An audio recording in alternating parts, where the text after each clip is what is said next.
உங்க 2 பேத்துக்குமே பிரேக்ஃபாஸ்ட்லாம் பண்ணி முடிச்சுட்டு யோகாக்கு கிளம்பிட்டேன். ஃபிளாக் எல்லாம் ஆடுறத வச்சே தெரிஞ்சிருக்கும். அவ்ளோ காத்து, கிளைமேட் அவ்ளோ நல்லா இருந்துச்சு. 5 மினிட்ஸ் ஆகும் இந்த ரோடு கிராஸ் பண்றதுக்கு. இன்னைக்கு சண்டேங்கிறனாலே என்னன்னு தெரியல, அவ்ளோ ஃப்ரீயா இருந்துச்சு. ட்ரெயின்ல இந்த மாரி ஃப்ரண்ட்ல நின்னுட்டு போனா ஒரு மாரி நல்லா இருக்கும். ஆனா டெய்லியும் போனா போர் அடிச்சிரும். எத்தன பேர் இத எக்ஸ்பீரியன்ஸ் பண்ணியிருக்கீங்கன்னு சொல்லுங்க. மழை வேற வந்துருச்சு. நல்ல வேளை கொடை எடுத்துட்டு போயிருந்தேன். அதனால தப்பிச்சேன். வீட்ல இருந்து கிளம்புறப்பவே அவர்கிட்ட சொல்லிட்டேன். நீங்களும் பாப்பாவும் போய் இன்னைக்கு மட்டன் எடுத்துட்டு வாங்கன்னு சொல்லிட்டு. நான் ரிட்டர்ன் வீட்டுக்கு வர்றதுக்கு முன்னாடியே மட்டன் நல்லா கிளீன் பண்ணி ஒரு பவுல்ல போட்டு வச்சிருந்தாரு. இன்னைக்கு தானே எக் வாங்கிட்டு வந்தீங்க, அதுக்குள்ள ஒரு எக்கு கெட்டுருச்சு அப்படின்னா, கெட்டு போனா தான் ஒரிஜினல் முட்டை, இல்லைன்னா ஏதோ பாலிஷ் பண்றாங்கன்னு ஏதோ ஒரு நேம் சொன்னாரு. நான் மறந்துட்டேன் இப்போ.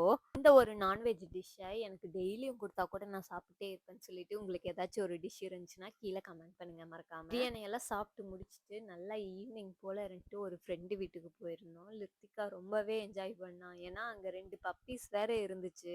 டக்குன்னு அதுக்கு குலைச்ச உடனேயும் பார்த்து பயந்துட்டு